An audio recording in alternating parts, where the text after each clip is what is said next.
here. Currently, Stephen Norwood is a professor of history at the University of Oklahoma. He's also a member of the Academic Council of the David Wyman Institute for Holocaust Studies in Boston.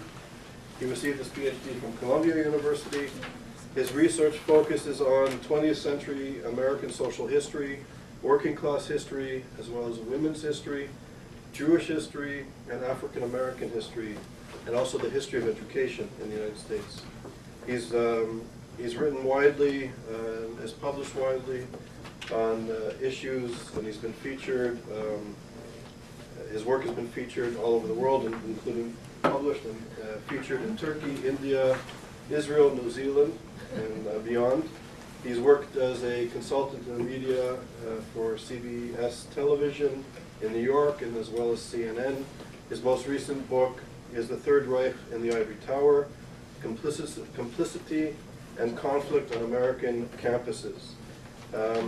He's the editor of a new book, which was just, which will be coming out shortly, or no, it was published, sorry, the new volume, volume 2, Encyclopedia? Yeah, we're 2 volumes. 2 volumes. That was 2008.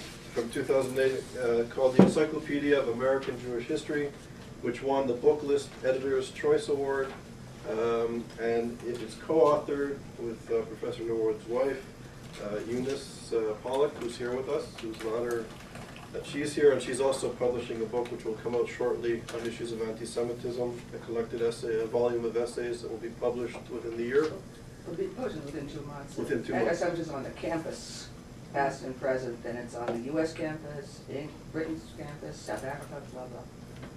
It's going to be an important book with contributions from leading scholars.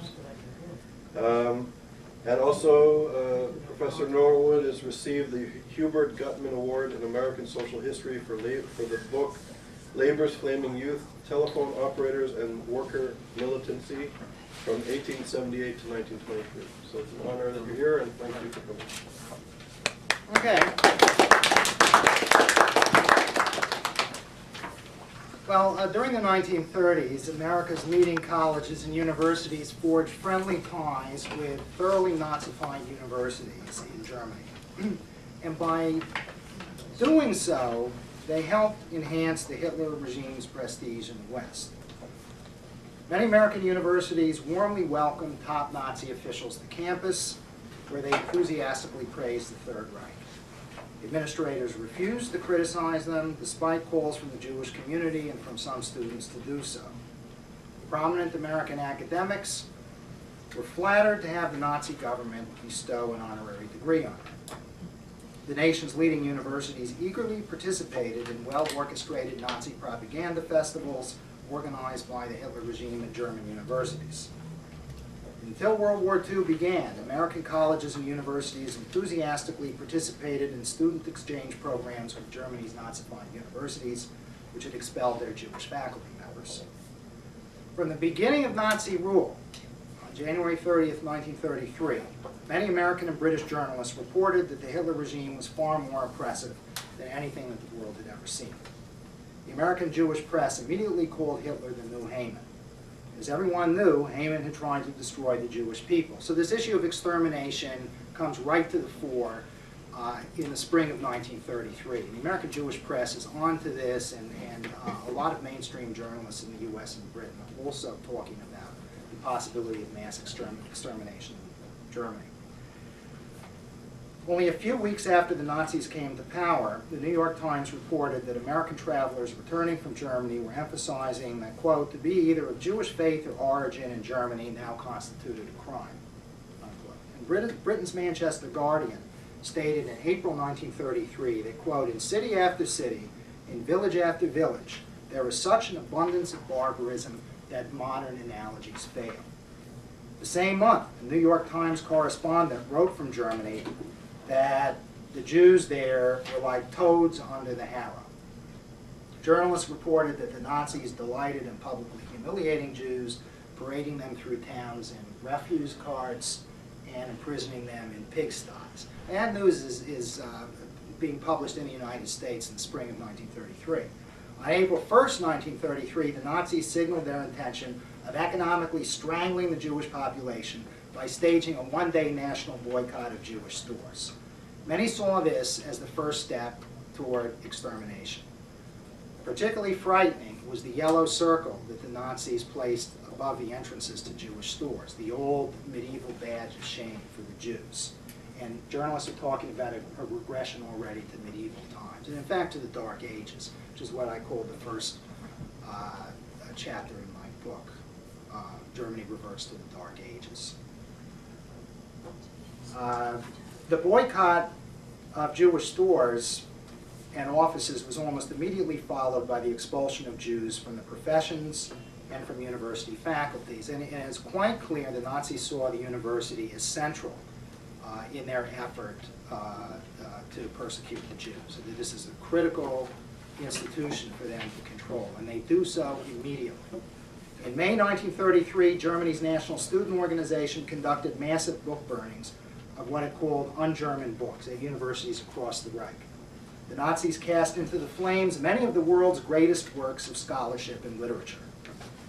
The book burnings and the expulsion of Jewish faculty dramatically underlined the termination of genuine higher education in Germany. In the West, some of those reading of the German bonfires undoubtedly recalled Heinrich Heine's prescient warning more than a century before, where books are burned, in the end, people will be burned too. This is exactly what happened. Many Western observers noted the sharp deterioration in academic standards in Germany's universities under the Nazis.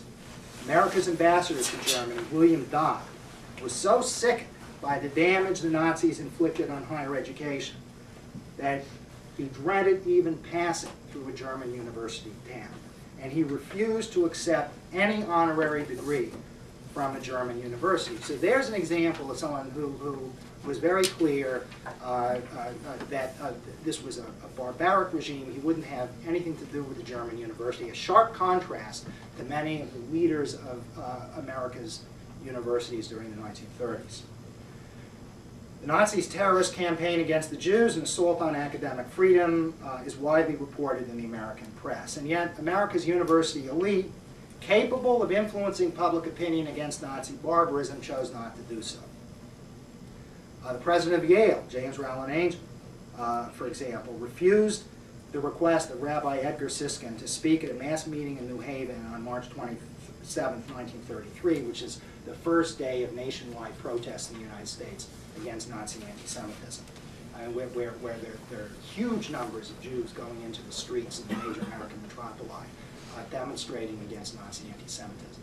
A local rabbi here in New Haven asked the president of Yale to participate in a protest meeting, and he refused, telling the rabbi that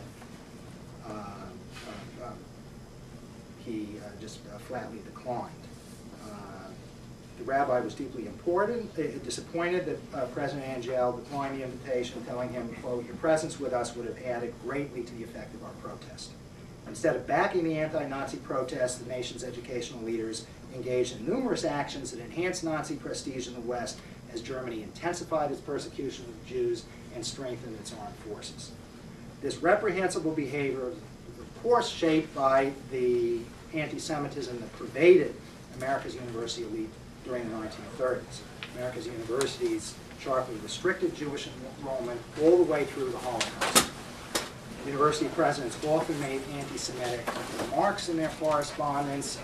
Looking through President James Conant's papers at Harvard, I found him corresponding with the DuPont Corporation, who was a prominent chemist himself,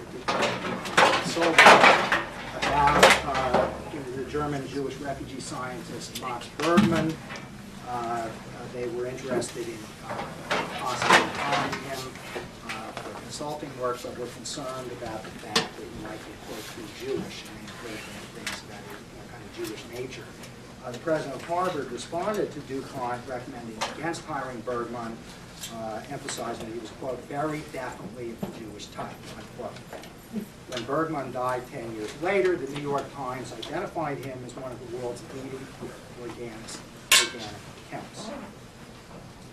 While America's university leaders largely failed to react in any significant way to the onset of Nazi barbarism, American Jews at the grassroots, joined by some concerned non-Jews, mobilized in massive street demonstrations to protest Nazi anti-Semitism. University administrators failed to participate in the two massive waves of protests and rallies in major U.S. cities in March and May of 1933, or even promote them on campus. And we have films of this at the Holocaust Museum, and they've made national tours with these films showing huge numbers of people in the streets in these demonstrations. And I use some of them in the book, in the first chapter.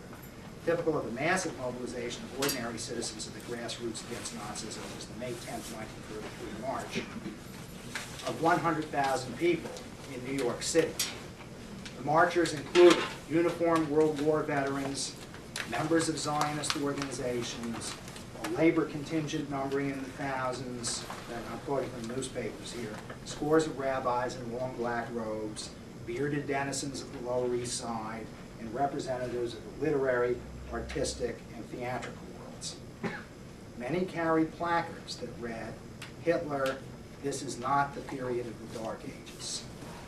The Undertakers Union marched with, I think, the best sign, my favorite sign from this demonstration, which was, "We want Hitler." During 1933, Jewish organizations initiated a boycott of German goods and services. In fact, this is generated from the grassroots. The first Jewish organization to set up the boycott is the Jewish War Veterans of the United States. The more established Jewish organizations are a little bit slower to get involved with it, but they all fall into line by the fall of 1933, except for the AJ Committee. Everyone else is behind the boycott. It is fully endorsed by the American Federation of Labor in the fall of 1933 as well. The top AFL officials, Walter Green and Matthew Wall, fully back the boycott of German goods. But American university leaders did not join in.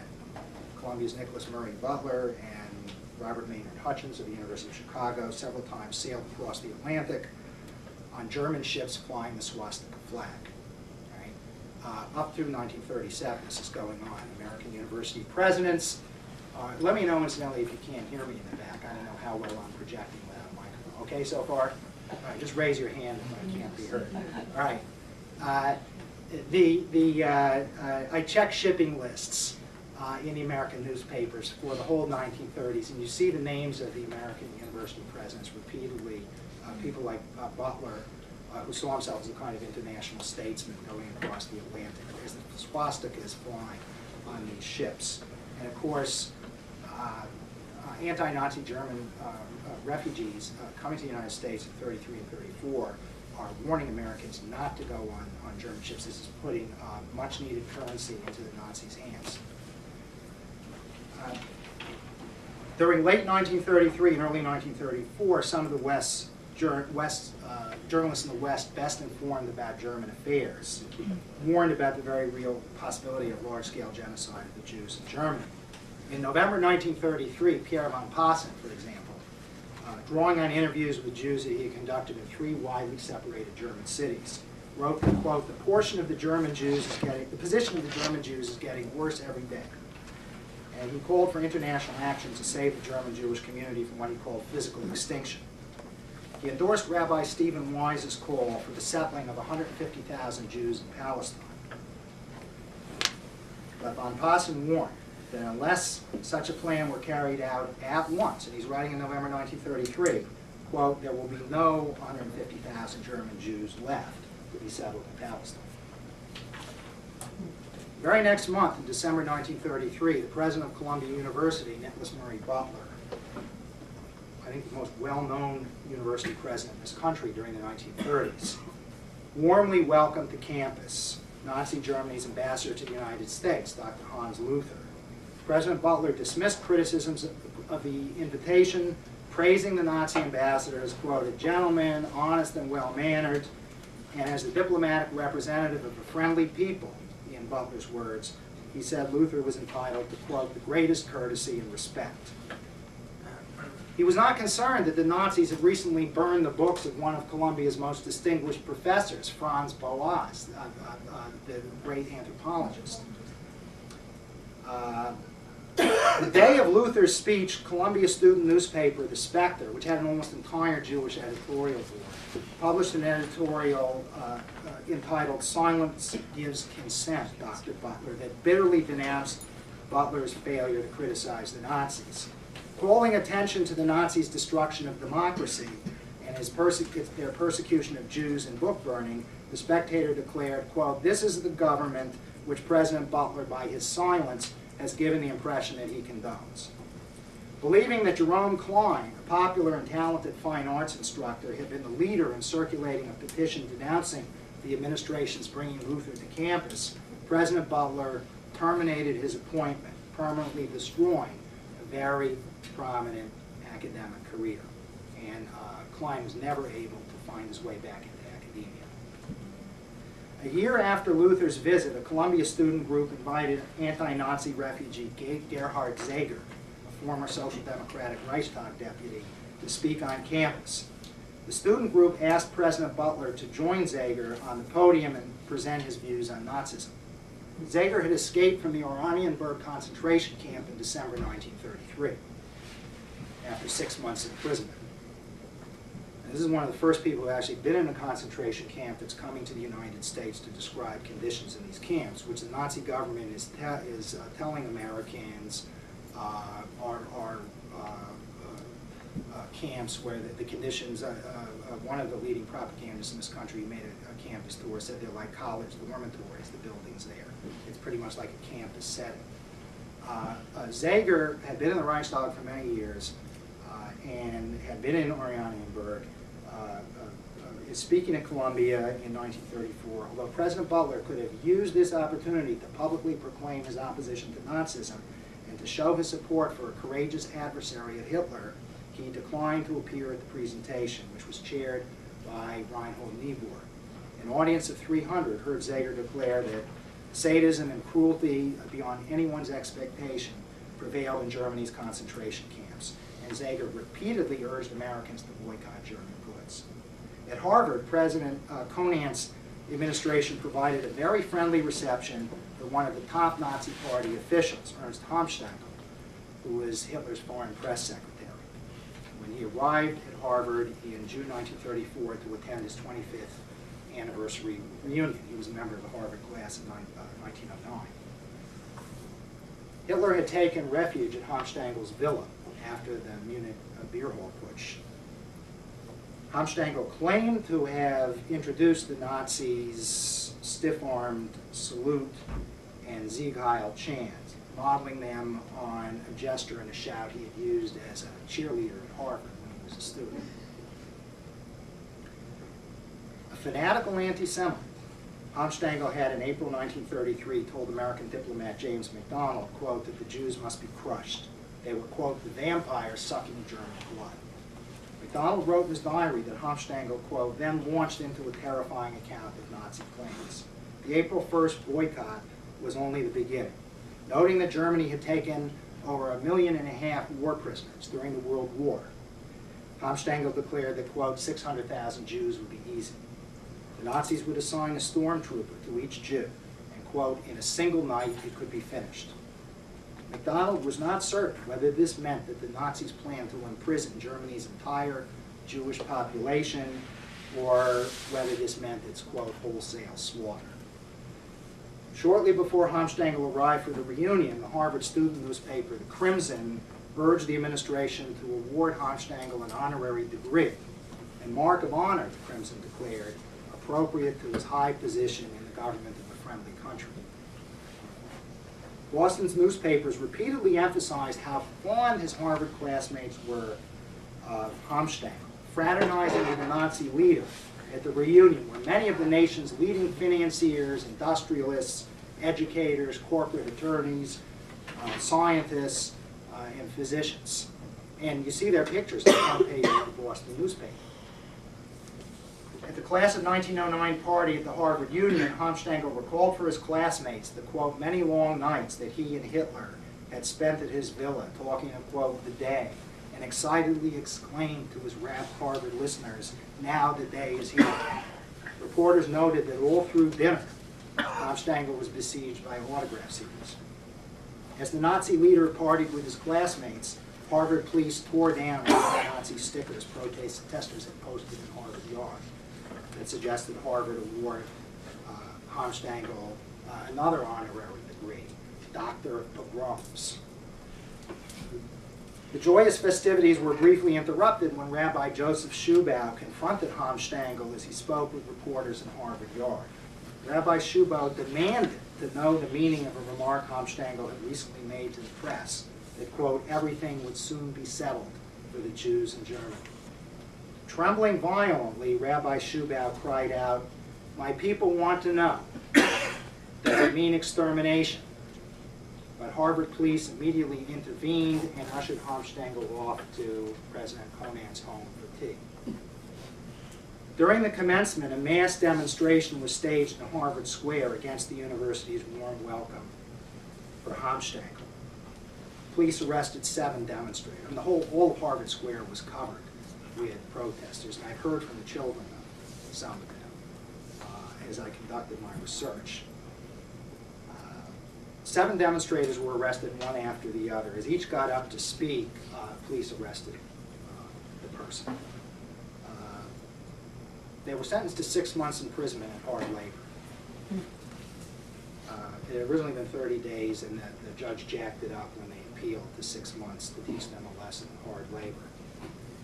President Conant refused to intervene. He intervened on behalf of 2 young women who had chained themselves to a fence in Harvard Yard and been arrested because it would be embarrassing. That was university property, and it would be embarrassing not to do that. But since Harvard Square was outside the campus, that he washed his hands of that, and he referred to those protesters as ridiculous. I have a letter from the wife of one of them, who's a recent MIT graduate, said that she couldn't even communicate with her husband. She was allowed one half hour every couple of weeks. The letter writing was severely restricted, and she begged him to try to intervene and do something, and he refused.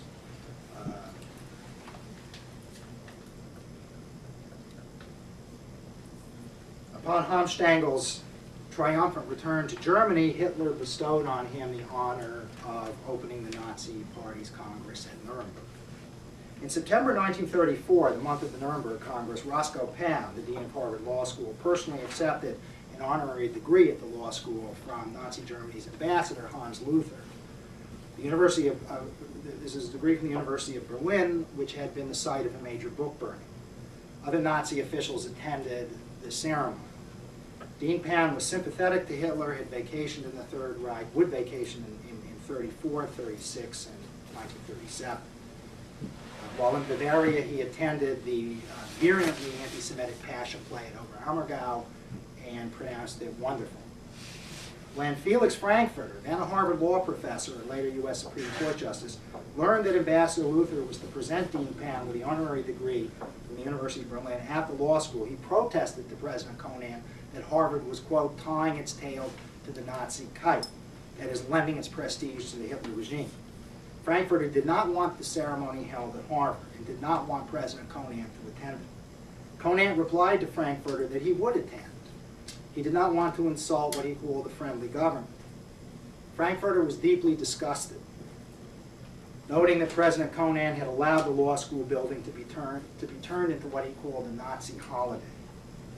When Dean Pound had the audacity to invite Frankfurter to the ceremony, Frankfurter replied, quote, I cannot attend any function in honor of a representative of a government which Mr. Justice Holmes has accurately characterized as a challenge to civilization. Unquote. He declared that he could not, quote, suppress my sense of humiliation that my beloved law school, the center of Anglo-American law, should confer special distinction upon an official representative of enthroned lawlessness. In March 1935, the Harvard administration permitted the Nazi Consul General in Boston to lay a wreath bearing the swastika in the Harvard Chapel to honor Harvard men killed fighting for Germany in the World War. The press at the time interpreted this, along with a warm welcome Harvard had extended to Homstangl, as Harvard's recognition of the Hitler regime. Determined to forge strong ties with the Third Reich's universities, despite their Nazification, over 20 American colleges and universities, including Harvard, Yale, Columbia, Cornell, and Vassar, sent delegates to Nazi Germany in 1936 to celebrate the University of Heidelberg's 550th anniversary. No British university would send a delegate. This is a well-orchestrated Nazi propaganda festival that Joseph Goebbels had charge of. It was scheduled, in American newspapers noted this right away, to culminate on June 30th, which was a very important day on the Nazi calendar, the day of the Night of the Long Knives. The press expected most top Nazi leaders to be present. Many Jews and concerned non-Jews, along with the Columbia Spectator, warned America's universities that the Nazis would claim that the presence of American university delegates at the festival demonstrated American academia's approval of the Nazi regime. The Spectator's editor-in-chief, and this is a case like where people who are 21 years old seem to know a lot more about what's going on than people running the universities. He declared the idea of a representative of Columbia University seating himself on the same platform with the monstrous Joseph Goebbels, who would officially greet delegates, is utterly obscene. At Columbia, 1,000 students and faculty members signed a petition protesting the administration sending a delegation to Heidelberg, including Franz Boas. But the protests were to no avail. The presidents of Harvard, Yale, and Columbia planned together how to deflect criticism of their decision to send delegates and friendly greetings. President Conant declared that, quote, the ancient ties by which the universities of the world are united are independent of political considerations, unquote. Now, Alvin Johnson, who was a founder of the New School for Social Research, which is the only American institution of higher learning that welcomed anti-Nazi refugees, branded Harvard's idea of an international community of scholars that included Nazi Germany to be a dangerous delusion. He emphasized that there no longer was such a thing as a free German university. An angry President Butler of Columbia reacted very harshly to the student protests. He expelled from the university Robert Burke, leader of a group of students which staged a mock book burning on the campus. The protest is sending by Columbia the delegate to Heidelberg. Burke had then led the students in a peaceful picket line at President Butler's mansion. President Butler was uncomfortable with Robert Burke, who was a passionate anti-fascist who was working his way through Columbia. In fact, he worked for 2 years as a truck driver and a year in a steel mill to get his tuition money to go to Columbia, and then he was working his way through Columbia. It's not the type of student Butler wanted really attending Columbia. He wasn't comfortable with this sort of student. Butler expelled him and permanently destroyed his academic career. Burke wouldn't compromise with Butler, wouldn't apologize. He stood on his anti-Nazi stand, and the result of this, and he full knew this is what the administration was going to do to him, he was basically blacklisted at every university in the United States and could never gain admission. It never did. One of the great, great heroes of the 1930s. Butler was not comfortable with Burke, but he was very comfortable with the Nazi ambassador Hans Luther, a man that he honored as a gentleman, and was pleased to welcome him to the campus to give a Nazi propaganda speech. That's what Luther delivered there. To this day, by the way, the president of Columbia, Lee Bollinger, absolutely refuses to acknowledge that Columbia did anything wrong to Burke or to Jerome Klein, whose academic careers were permanently destroyed. I had a letter in the Chronicle of Higher Education about this. The David Wyman Institute invited Bollinger to respond to a paper I gave on Columbia's involvement with the Nazis in the 1930s. In New York, he could have gotten there in 10 minutes. They kept the chair open for him on the podium. Bollinger claimed he had never received, the director of the Institute sent him an invitation by mail, by fax, and by email. And Bollinger claimed never to have received the invitation. This is a disgrace, but he absolutely refuses to do anything for these two men, which tells you something about the character of people running universities today in this country. It should be always remembered that the German universities propagated Nazi racial ideology and assisted the Hitler regime in developing anti-Semitic legislation. Law faculty helped draw up the Nuremberg laws. Biology professors, anthropologists propagated Nazi racial doctrine. Heidelberg taught a course on, or had a whole program on what it called Aryan physics. which is supposed to be a slap at Albert Einstein, who's one of the most detested of the refugees. We should never forget what the great Jewish scholar Max Weinreich said in 1946. And this is a man who was partially blind in a pogrom, which is a great, great scholar of Jewish studies and Yiddish, who said, German scholars from the beginning to the end of the Hitler era worked hand in glove with the murderers of the Jewish people. Harvard invited representatives of Germany's Nazified universities to participate in its tercentenary celebration held in September 1936. It announced it would award honorary degrees to 10 academics from the Third Reich. These included Werner Heisenberg, who during World War II was in charge of Hitler's atomic bomb program.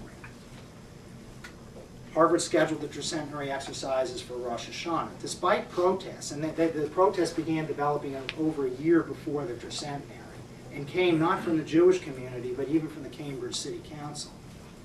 Harvard could care less about this. When Dr. Charles Singer of the University of London, an eminent medical historian, wrote to President Conant to express strong opposition to Harvard sending a delegate to Heidelberg, Conant replied that the logic of Singer's position would require Harvard to ban from its tercentenary events, quote, German scientists who have embraced Nazi policy but nevertheless remain distinguished members of the world of scholars, unquote. Conant pronounced such a view absurd. Indeed, from the time Hitler assumed power in 1933 until the outbreak of World War II, American universities enthusiastically participated in student exchanges with the Third Reich. The Seven Sisters Women's Colleges spearheaded these exchanges. This is partly because the Seven Sisters believed that time spent abroad in Europe would be good to impart a kind of polish to their students, and also because they gave more emphasis to foreign language instruction than other schools. The Seven Sisters were central to the junior year abroad program that was maintained with the University of Munich through the 1930s, up until World War II begins. Many of the Seven Sisters students also studied in summer programs at the universities of Berlin and Heidelberg. And the Seven Sisters colleges sponsored excursions to the Omer Ammergau Passion Play. That was like a regular feature of what the students' college experience should involve. Go to Ober Ammergau under the direction of Seven Sisters faculty members. They led the students there. Remember, the Nazis put on special tercentenary. It wasn't supposed to be performed until 1940, but they had special tercentenary performances of the Passion Play in 1934. Hitler personally met with the cast on stage and strongly endorsed the play, proclaiming that never has the menace of Jewry been so convincingly portrayed. And it was striking that American soldiers, having defeated Nazi Germany in World War II, arrested Jesus Christ, Mary, and 8 of the apostles. The people who performed those roles in the play were all Nazis and were placed under arrest by American troops. The Seven Sisters' determination to forge friendly ties with Nazified universities in Germany is striking because, after all, if you know anything about Nazi women's policy, you know that they sharply restricted the enrollment of women in the German universities, imposing a 10% quota.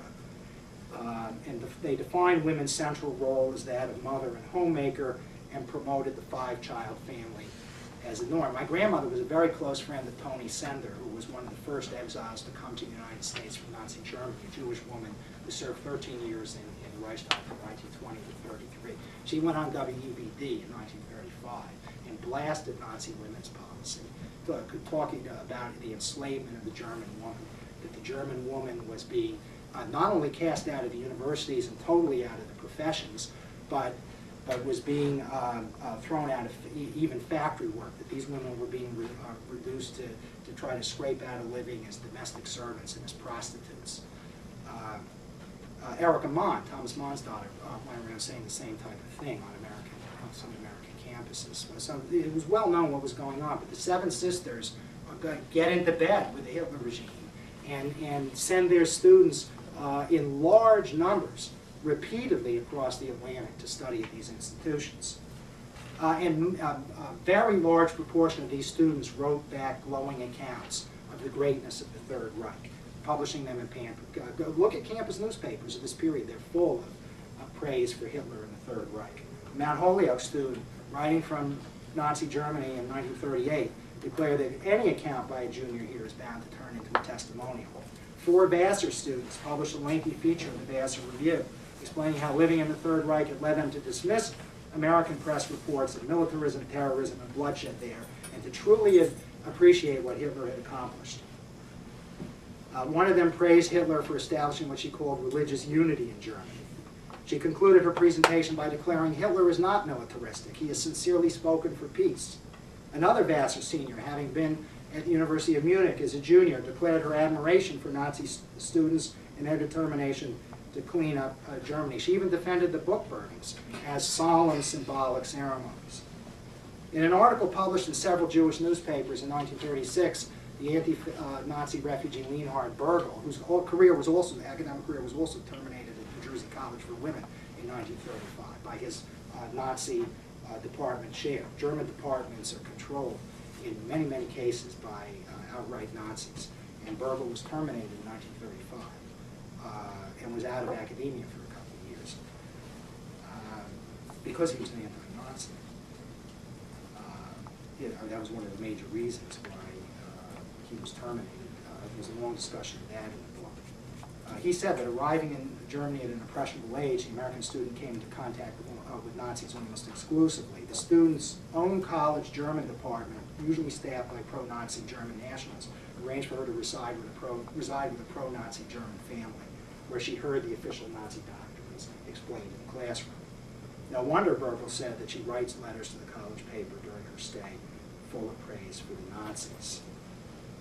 The German exchange students who came here were told to operate as political soldiers in the Reich. They were screened to make sure they were strong supporters of Nazism.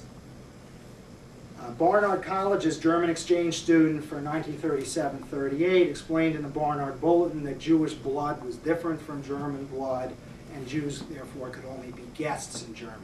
She explained anti-Jewish discrimination was justified because Jews had acquired too much control over money. Mount Holyoke's International Relations Club hosted a lecture by another German exchange student who denounced what she called, quote, the propaganda spread about Jewish persecutions in the Third Reich.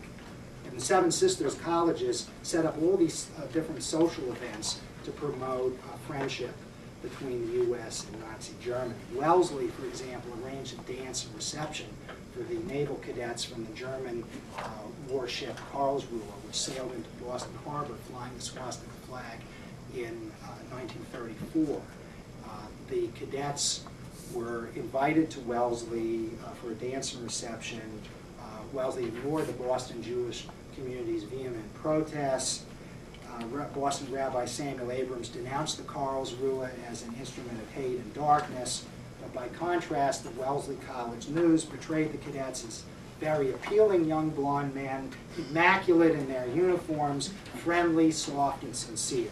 Soon after the cadets' arrival, the floor was filled with dancing couples, and the paper reported that everyone enjoyed the punch and cookies. Major university administrations remained indifferent when the American press reported in April 1938, after the Anschluss, that the Nazis planned to burn German and so-called non-Aryan books in the Austrian National Library. From the grassroots, a small group of college students at a few universities set up a campaign to try to buy the books back, to buy the books from Germany and have them shipped to the United States. And then Borough President of Brooklyn, Raymond Ingersoll, sent a cable to the Nazis offering to pay for the transport of the books so they could be placed in the Brooklyn Public Library. But administrators of Widener Library at Harvard and at Yale would have nothing to do with this. The Widener officials said that they really couldn't, they didn't think they'd be able to use any books in the National Library. At Yale, Professor Andrew Keogh, head of Sterling Library, emphatically declared, quote, under no circumstances would the Yale Library buy non-Aryan books from the Vienna collection. Keogh announced, I must stay clear of politics. He claimed that Yale's purchasing literature banned by the Nazis constituted, quote, a political violation because the Hitler regime had prohibited exporting the books. Professor Keogh insisted anyway, quote, European bonfires are never so serious as the newspapers would make them, and suggested they merely resulted from students letting off steam. All right, to conclude, let me say that the Kristallnacht pogroms of November 1938 is the first occasion where you see some elite university president speaking out against the Hitler regime and the persecution of the Jews by the Nazis. But even then, the response is very, very tepid compared with what you get at the grassroots. The presidents restricted themselves to condemning what they termed German horrors. By contrast, in New York City, 30,000 merchants shut their grocery stores, butcher shops, bakeries, drugstores, and other retail establishments in a coordinated one-hour protest against Nazi anti-Semitic persecution in Germany. What protest developed on campus was student-initiated and largely confined to raising money to pay expenses to enroll a very small number of refugee students. When administrations agreed to student proposals to raise money for refugee students, they would only waive tuition. They made the students raise the money, or the Jewish community to raise the money for boarding, lodging, transport, anything else that was involved. And they also required that a very significant proportion of the refugee students not be Jewish. That was emphatically insisted on. It's often 50% have to be non-Jewish. There's strong alumni pressure also on the administration to make sure that not too many Jews are given these scholarships. Never did the university presidents do what people at the grassroots were demanding: cut off diplomatic relations entirely with Germany, stiffen the boycott against German goods, relax immigration quotas to allow Jewish refugees to come to the United States. Reporting, and this is how I'll conclude, reporting on the wave of violent attacks on Jews that broke out in Berlin, quote, anti-Semitism in its worst form is in the saddle in Germany, and quote, there is nothing save some echo of world opinion to exercise at least check upon it, unquote. Edward R. Murrow, later the great CBS broadcaster, accurately described the reaction of America's educational elite at this critical time.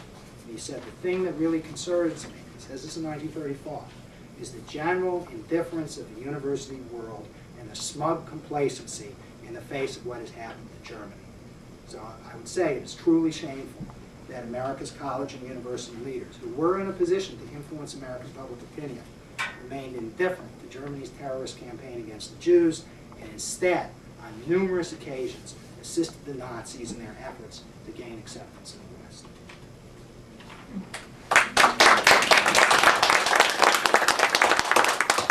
Thank you very much for a powerful presentation. And I don't want to deflect from your topic, but I have to say that in a sense, ESA was created in 2006 in part to ring alarm bells. And I have to say, without going into detail, reflecting from your subject, that the parallels are striking. That there's a rise, there's a social movement which is using anti-Semitism, which is reminiscent of this period. And it seems that the universities are silent, and they're not engaging the social movement. Last Friday, Al-Qadari, the head of the Muslim Brotherhood in Egypt, led Friday services to, some reports are saying 2 million people were there. The Muslim Brotherhood blocked risings against the Mubarak regime from being on the platform. Al-Qadari spoke about a march to Jerusalem.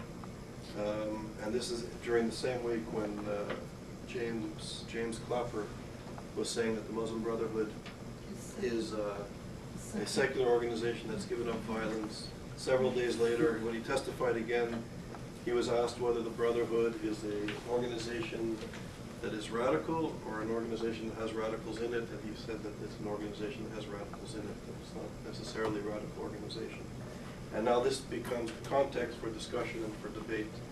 And I'm choosing my words very carefully as a scholar, but this is a social movement that is using genocidal anti-Semitism to deflect from the issues, if you will.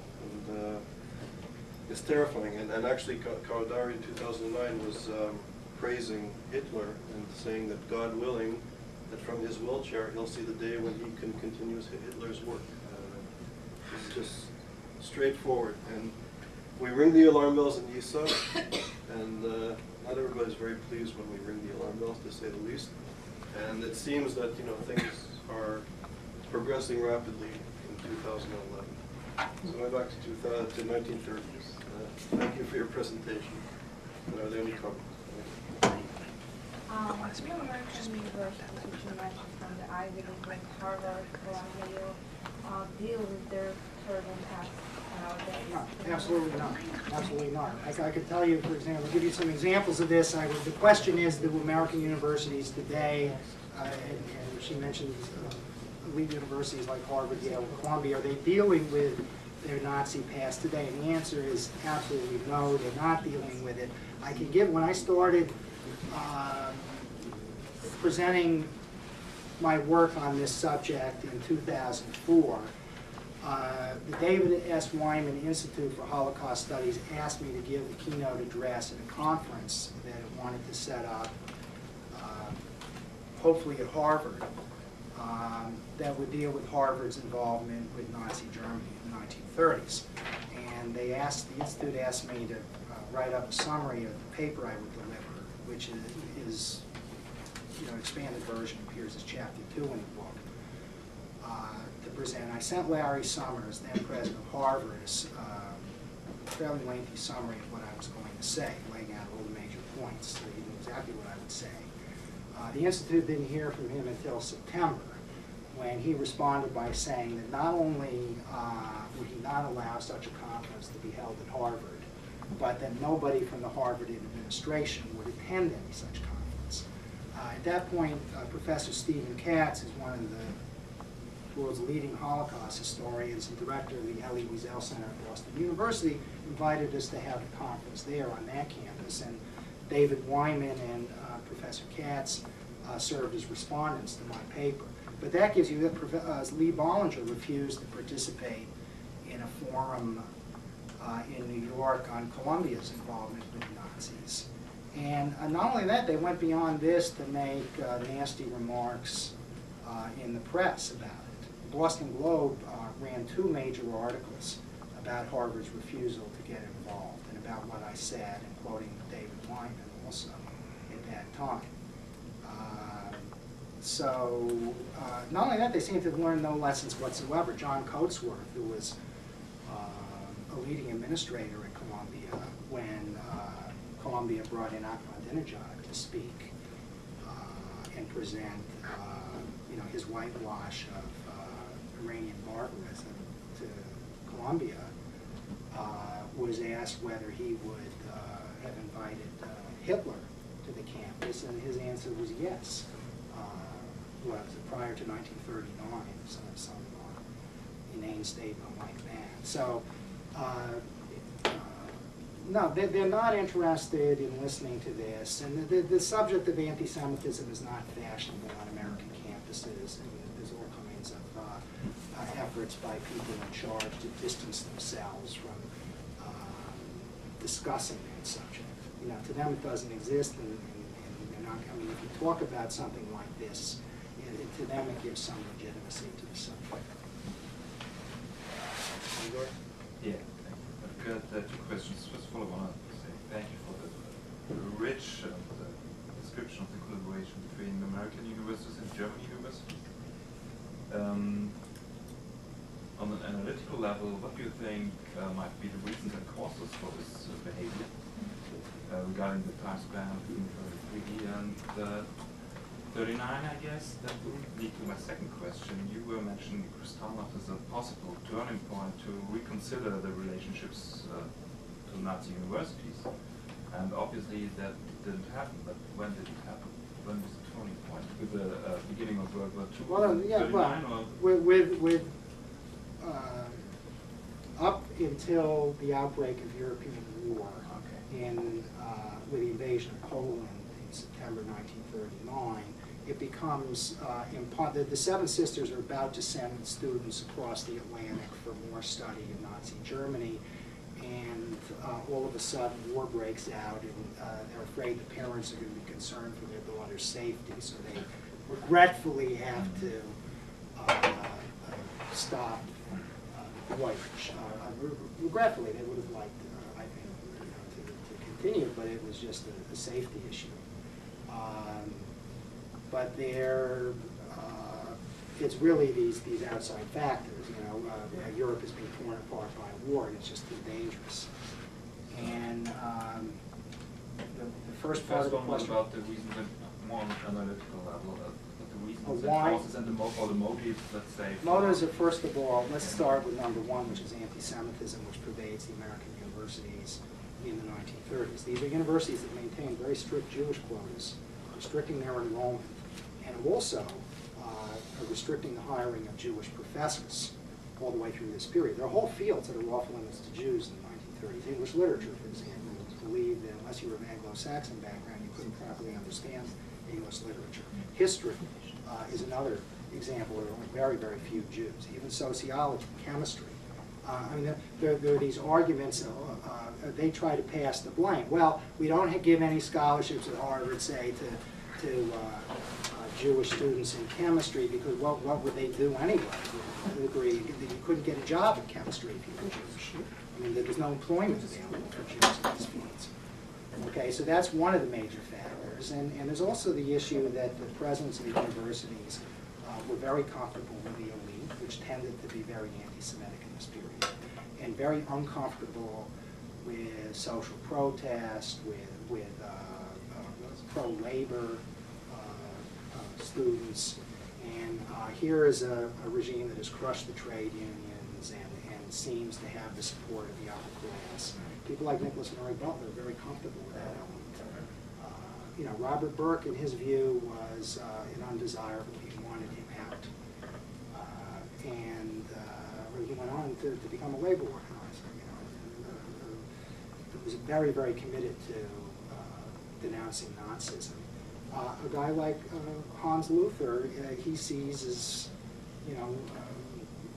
someone like the people who serve on the board of trustees, a wealthy man. We never saw were good manners. So I don't know how he would see that, but if you're upper class, you're the right kind of person. So I think a combination of those factors. So were there any positive examples, like? Well, the New School for Social Research, which is a very marginal operation. So, just to ask you a question, Ahmadinejad actually gave a seminar at Yale in the fall. Could you comment on your research from the past, during the leading up to the Second World War and the Shoah, to the contemporary context of university intellectual discourse and discussion vis-a-vis issues of anti-Semitism, demonization, if you will, of, say, Israel? Is there any correlation or connection? Yeah, there's a strong correlation, quite clearly, and I think the Ahmadinejad visit is a good example that you learn nothing from the past. They invited Hans Luther to the Columbia campus in December 1933, where he gives a speech on how Germany is the most peaceful European nation, and there's no anti-Semitic persecution, and so on. And you invite Ahmadinejad. In many ways, this is just as unbelievable. Decades and decades and decades after the Holocaust, to bring in a Holocaust denier for an institution of higher learning, to bring in a Holocaust denier. And this is a great example for students. This is something that should be dismissed as a complete idiocy. He presents a speech very similar to Luther's at Columbia, which claims that his country is unfairly maligned in the Western press, which claims that they're setting a great example opposing Western decadence. Sounds exactly like Hitler. That denies that Jews are mistreated, and projects all kinds of conspiratorial fantasies. So one of the striking things is that these people have learned nothing from the past, and the other thing is that we do face the prospect of another Holocaust. Many of us may live to see another Holocaust. We may live to see the state of Israel wiped off the map. It certainly is a possibility. It can happen. And universities are welcoming leaders who would love to do something like that. First, just a comment and then a question. The comment is that when one of my first memories of arriving at Harvard was in Memorial Hall, where they list the people who died, and then they have some with an asterisk that says enemy side. for World War I and World War II. Now, I guess for World War I understand it a little bit more, but it always struck me that they were kind of saying that the Harvard identity was more central than their American identity or their moral identity by listing it that way. And it was kind of annoying while I was there for registration the first day to get that message from them. And they refused to change that, by the way. The Harvard Crimson interviewed me recently about that, interviewed Daniel Goldhagen and a couple other people on whether Harvard should maintain this name of the soldier killed fighting in the German army in World War II on the plaque honoring Harvard men. The other question is, if it's really irrelevant, why put the asterisk? They won't take it down.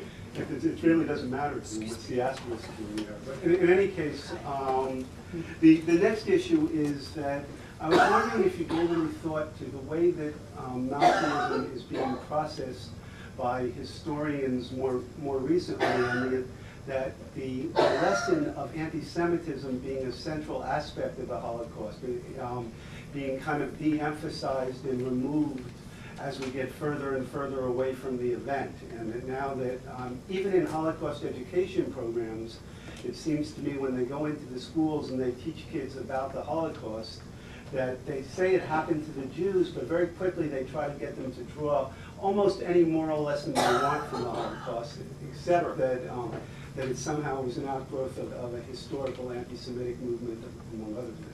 Yeah, no, you're right. I mean, it's certainly being downplayed in Holocaust education. I think there's this tendency to universalize the Holocaust and to say that any kind of oppression is equal to any other kind. I mean, the kid who interviewed me for the Harvard Crimson threw out at me these questions about, well, aren't, quote, American, quote, atrocities of World War II, what would I think about comparing that with what the Nazis did? What are you talking about?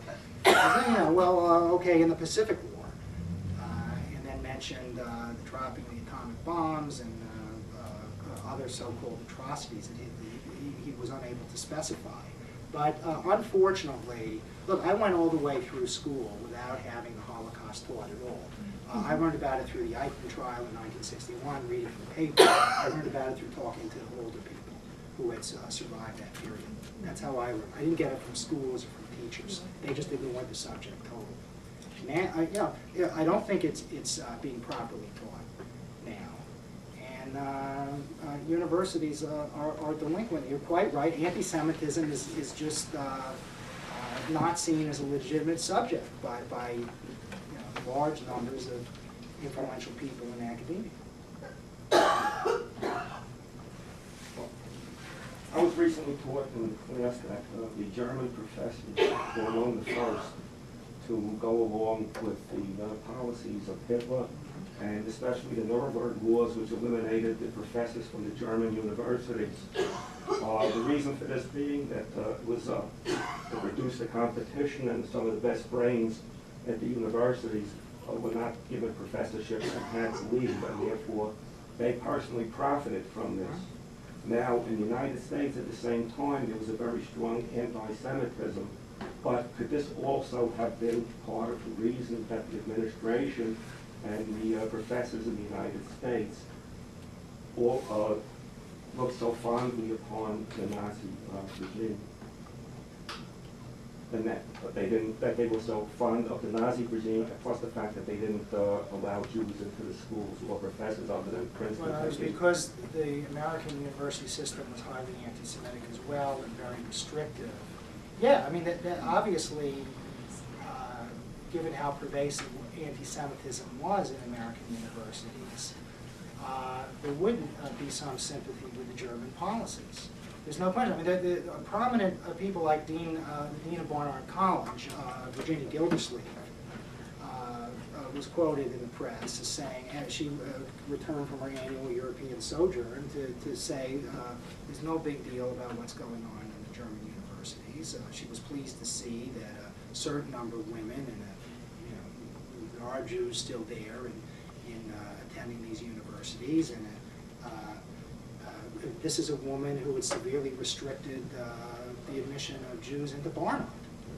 So naturally she would feel comfortable with people who were doing something similar. Yeah.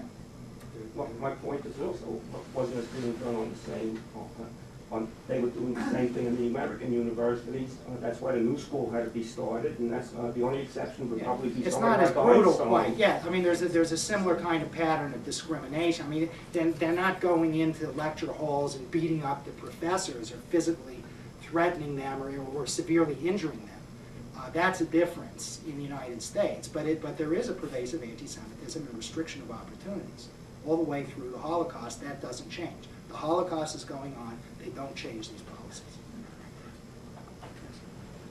Did you try to make any comparison between the attitudes towards Nazism of the academic leadership with the political leadership in this country? Was there any similarity? If you did, was there any similarity, or did it differ one from the other? Look, there's a lot of anti-Semitism among No, I'm American talking about politicians. political leadership and academic leadership. I'm talking about not the country at large. No, political leadership, sure. You can go on the floor of the United States Congress into World War II and hear vile anti-Semitic statements made on the floor So in of this Congress. respect, the academic leadership was not an exception. Well,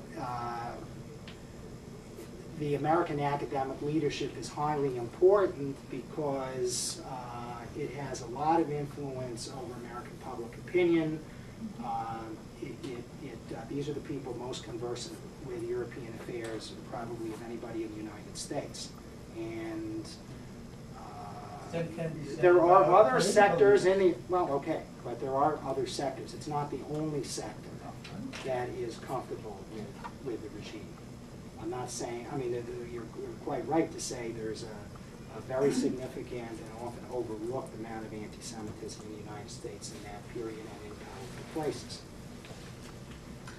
Yeah, I'm interested in stepping back a bit, if I may, in terms of what you were saying. You said Holocaust studies are not being taught appropriately. I am university, but I was On January 30th, 1933, many American and British journalists reported that the Hitler regime was far more oppressive than anything that the world had ever seen. The American Jewish press immediately called Hitler the new Haman. As everyone knew, Haman had tried to destroy the Jewish people. So this issue of extermination comes right to the fore in the spring of 1933. And the American Jewish press is onto this, and a lot of mainstream journalists in the U.S. and Britain are also talking about the possibility of mass extermination in Germany.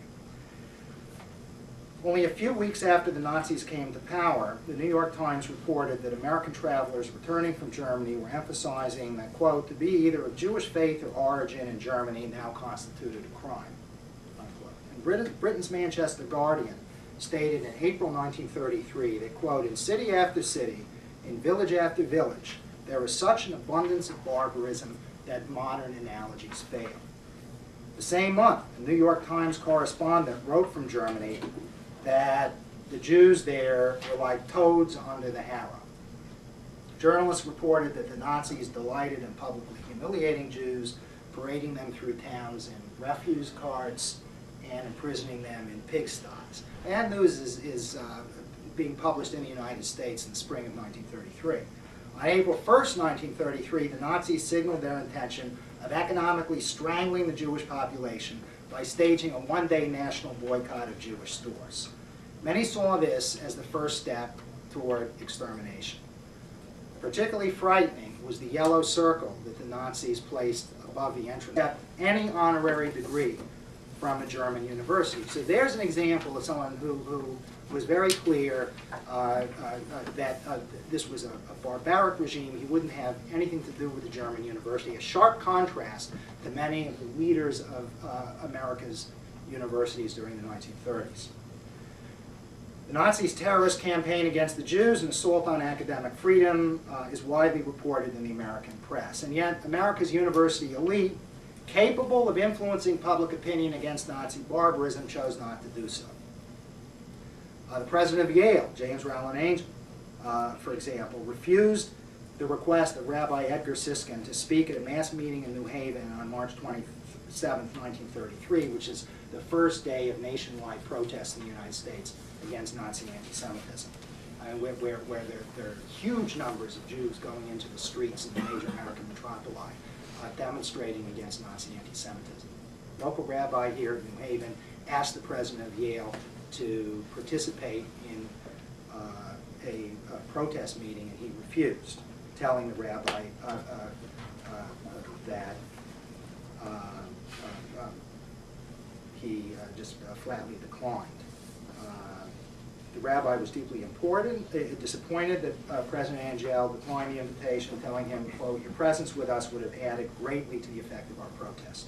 Instead of backing the anti-Nazi protests, the nation's educational leaders engaged in numerous actions that enhanced Nazi prestige in the West as Germany intensified its persecution of the Jews and strengthened its armed forces.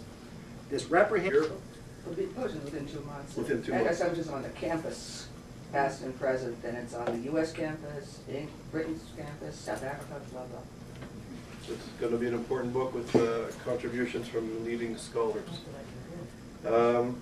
And also, Professor Norwood has received the Hubert Gutman Award in American Social History for the book Labor's Flaming Youth, Telephone Operators and Worker Militancy from 1878 to 1923. So it's an honor that you're here, and thank you for coming.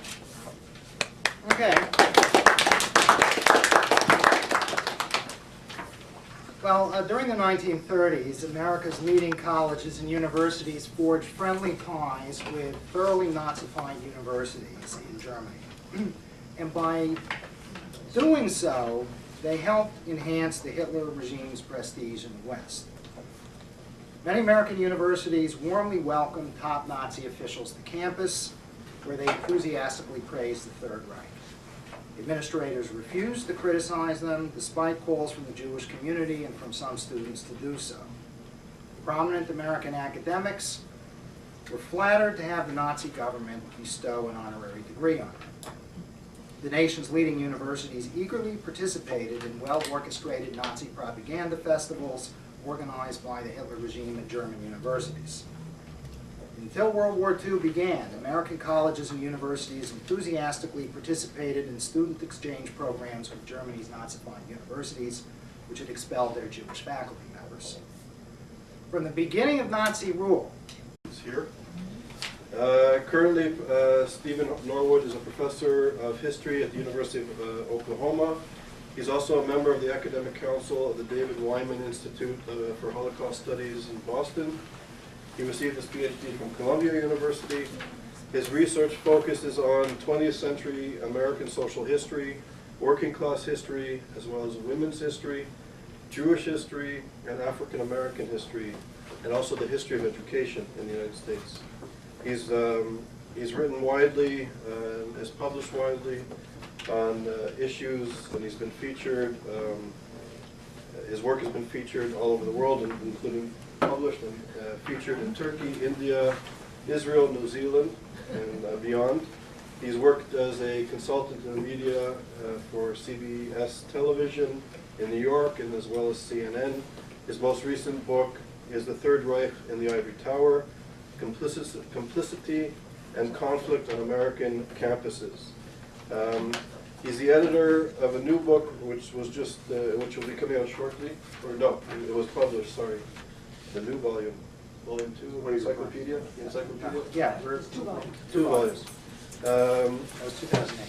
From 2008, called The Encyclopedia of American Jewish History, which won the Book List Editor's Choice Award, and it is co-authored with Professor Norwood's wife, Eunice Pollack, who's here with us. It was an honor that she's here, and she's also publishing a book which will come out shortly on issues of anti-Semitism, a collected essay, a volume of essays that will be published within these. To Jewish stores, the old medieval badge of shame for the Jews. And journalists are talking about a regression already to medieval times, and in fact to the Dark Ages, which is what I call the first chapter in my book. Germany reverts to the Dark Ages. The boycott of Jewish stores and offices was almost immediately followed by the expulsion of Jews from the professions and from university faculties. And it's quite clear the Nazis saw the university as central in their effort to persecute the Jews. So this is a critical institution for them to control, and they do so immediately.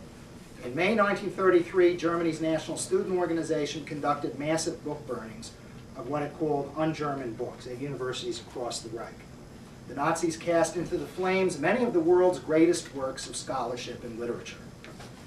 The book burnings and the expulsion of Jewish faculty dramatically underlined the termination of genuine higher education in Germany. In the West, some of those reading of the German bonfires undoubtedly recalled Heinrich Heine's prescient warning more than a century before, where books are burned, in the end, people will be burned too. This is exactly what happened.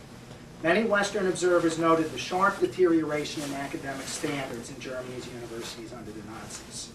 America's ambassador to Germany, William Dodd, was so sickened by the damage the Nazis inflicted on higher education that he dreaded even passing through a German university town, and he refused to accept